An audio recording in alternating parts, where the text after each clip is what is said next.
Hi everyone. I think we are live. This is great. It's been a while. We are so excited to be back now that it's not the holiday season and things are not so crazy. So, right, Kaydee, and we're gonna get started. I hope everybody is enjoying this spring day here in DC. Awesome. Hi, Kaydee. How are you? I'm so great. I'm so happy to see you, Chloe. How are you? I'm doing great. I'm happy it's Friday and I feel very optimistic about the future with his warm weather. Yes, same. So Um, grateful. well, thank you so much for joining. I wanted to maybe like give a little bit of background to everybody. So if for people who live in Northwest DC, for sure you've taken one of Kade's yoga classes for kids. That's how I got to meet you. And I was telling you earlier how my daughter, who is now 6, still remembers her classes with you that when she was 2, and how beautiful those were and how joyful. So, do you want to tell us a little bit about how you got into this and what's your background? I know you also run an amazing organization called Project Soar. Yes. Well, I really got into kids yoga from my own children. I've been doing kids yoga for about 8 years, and my daughter is about 8 years old. And before I had her, I was a yoga instructor for adults Yes. around DC. I taught at Congress and the Department of Energy in various studios. And by day, I was managing a U.S. government assistance program to Egyptian civil society.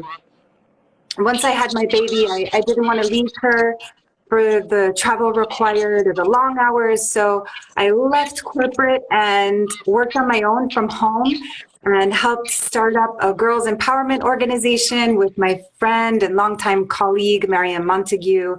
And I also started teaching kids yoga. I started teaching kids yoga at my daughter's daycare, then at her preschool, and then it really took off. I was teaching at schools all around the district for parent groups, park associations, birthday parties. It was really a lot of fun and sparked something in me. And my But you son, when I was sparked it pregnant, in all of us. yeah, I love that. Yes. And when I was pregnant with my son, I certified in prenatal, postnatal yoga, and he was my little assistant teacher in a baby wearing dance class in Capitol Hill. And I really like to make the classes enjoyable for families. I know that when I was a little kid, I wanted to be an actress when I grow up. So for various reasons, I changed when I was a freshman in college from theater to international relations and languages. But when I teach family yoga or kids yoga, that is my chance for the musical theater side to come out. And I really enjoy that playfulness with children where you can really act it out and become the animals and go on the imaginary adventure. So I like to make it fun for families by bringing a touch of musical theater. And I also think it's really important to work the parents out. I really feel like if you come to my family yoga class, wear your sweatpants because my intention is for it to be a workout for the whole family. And it is. I can say that from experience. It is a very enjoyable yoga class for kids, and I think you nailed it there when you said that you use that performative aspect. I feel like that's something that sometimes it's easy for us as parents to like maybe do it, but we forget, and kids respond very well to it, right? Because they're like, oh, you're you're not your grown-up self now. You're playing like me for a minute. Exactly. And it really kind of sets the tone, and you can see that in your classes. Like, to me, it's incredible how these are like, or they used to be anyway, large classes, but all the Yeah. kids are super focused. They're like, 1-year-olds or 2-year-olds or 3-year-olds. Yes, and it helps so much when the parents are moving to get those good endorphins going and help the family feel connected and energized. Yeah, thank you. Is my audio okay? There's a little Yes, bit of it's feedback. perfect. Yeah, yeah, Okay, yeah. perfect. We can Oh, hear you great. really well. Oh, Um, great. so, I wanted to talk about something. I follow your newsletter, and in the last one, you talked a lot about confidence and how we kind of use our bodies and empower our kids to be more confident through yoga or through kind of other ways to play. So I'd love to hear more about that. I know that it's very relevant in particular with girls, like as they kind of there is, I think, research that shows that after six, until six, girls are super confident, but then after six, they're suddenly, like, they their confidence starts to they start questioning themselves. So I'd love to hear your thoughts on that. Well, I'm a huge believer in the mind-body connection. So many of the ways that we hold ourselves back are actually just our instincts trying to keep us safe. And when we're experiencing anxiety and stress, we tend not to listen to the cues our body is giving us. And kids also experience stress and anxiety, and they learn about themselves through what others perceive about them. And kids yoga provides a critical opportunity for them to learn how to calm themselves down, about the mind body, to practice quieting the mind, tuning into the breath and the body, turning inward. What is your body telling you? Who do you want to be? And then, as you know, we always do mantras in my class. And I like to think of the subconscious as a supercomputer that plays whatever program you're running. So kids get plenty of subconscious messaging to question themselves, especially girls. And I love to put mantras to movement so we can program our subconscious that we are confident, we are successful, brave, smart, unique, and punch and kick and lunge our whole body into that message, really feel it and be it. So that's how I use a class to pump the confidence. I love it. I feel more confident just listening to you. And I think you do that really well also with a performative aspect. Like, you kind of did it with us right now. I feel like that's maybe a good tip for parents on, how can you, take that mindset with your kid.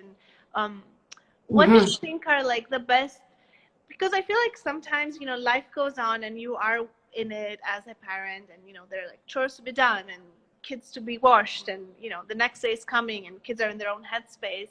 What are some of your tips in like making that space for those little moments, or making a habit out of them? I love that. I have a really large repertoire of short little resets, and I share them in my newsletter, and I'd be happy to do one with you right now. Okay, let's do it. Okay, yay.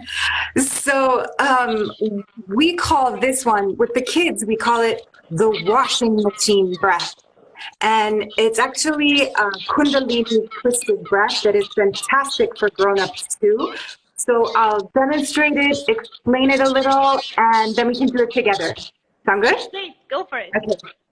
Okay, so for younger kids, younger than second, third grade, they can interlace their hands and get a little bit of side-to-side momentum going. Most often in class, we're seated. I'm standing now, but it's most common to do this seated. And then this twisting motion, you'll feel the spine adjusting, cracking, a home chiropractic for a grown-up. And it also stimulates the eliminatory organs.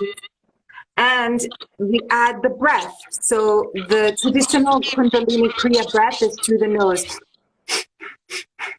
But with the kids, I like to have a little more fun with it and make it sound really like a washing machine. So I often cue a exhale. So exactly. That sounds like a washing machine. Yes. And with kids probably third grade and older, you can do challenges like breathe in for 4 and exhale for 4 to make it sound even more like a washing machine, like So we'll also cue the eyes. I tell the kids it's dark in the washing machine. So let's do it for 30 seconds. This is something you can do literally for 30 seconds at any time with your kids. In the chaos, the stress from work, you want to tune into them. They're also a little wild. Try a washing machine breath. So for older kids, they can put their hands behind their head, and younger kids cross here. So choose whichever you want. And if you're listening to us live or watching the recording, join just for 30 seconds. When we're done, I'm going to ring the bell. Okay? Here we go. Pick your hand position. Take a deep breath in. Close eyes and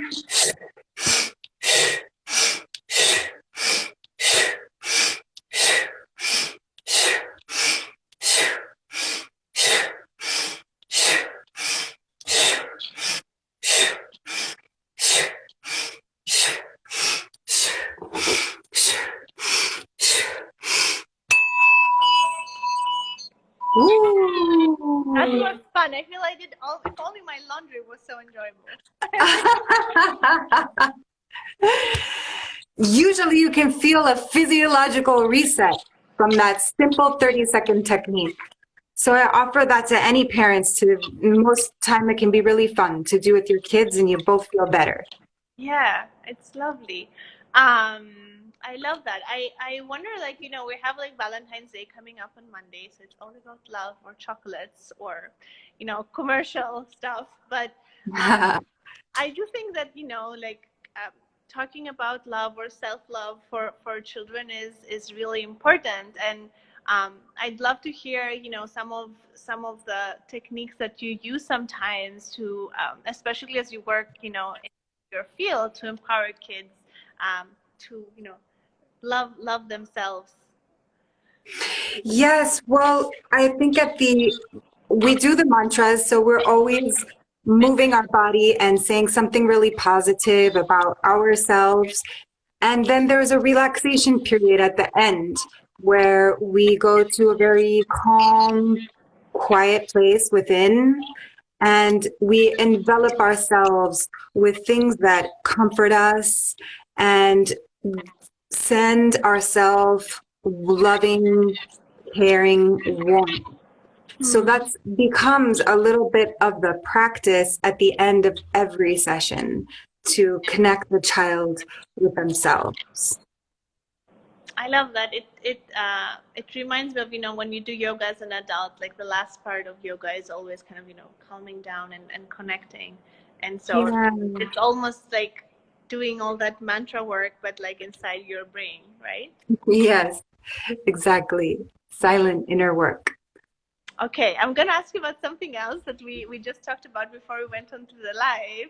And I want you to tell me about what does a rodeo queen have to do with your life? Yeah, well, we were learning about where each other is from. And I'm from Wyoming. And my family are 5 generations, both matrilineal and patrilineal, both in the same county. And my mother was a rodeo queen, my dad a bull and bronc rider. My family are cattle ranchers. And so, yeah, but I lived my 20s in North Africa, and I'm based in DC now. Okay, amazing. Well, tell me, I always love to ask this to people who join this live. I like to ask what's a playful memory from your childhood that influences how you approach life today. And if you're joining the live, feel free to also comment and add yours. But I'm really curious if rodeo has anything to do with it. Yeah, well, in fact, it was that time in my childhood in the middle of 4th grade when we left home in the Intermountain West and moved to North Dakota. And I very promptly organized a Valentine's musical theater production with all of the new children that I was meeting in the neighborhood. And there were some kids that took piano lessons, my brother, a born performer. We worked well together and we put on an incredible show for our parents in the basement. And one of the jingles from a portion of one of those original numbers stuck with us and as a little anthem in our family. Wait, how is the jingle? How does it go? It goes like this. Love was meant for you, love was meant for me, love, love, love, love.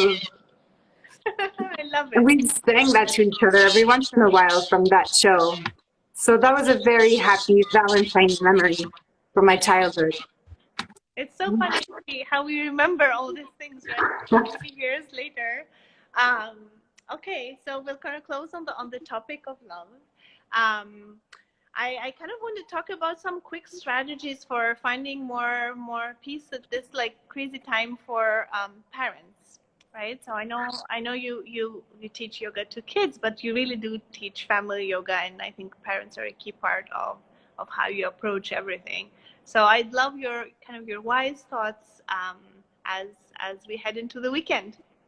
Oh, yeah, well, it's interesting in the family yoga class. The most important thing is to connect with your child and try to get into a space where you're having fun and they're having fun. So I would suggest that for myself, I sometimes get cranked up, pumping on all cylinders, lots of tasks, feel like there's not enough time. But if I keep this core value of just returning back to feel connected with my kids and have fun with them, even just for short moments each day, it makes life more fulfilling and really helps our relationship and our mental health.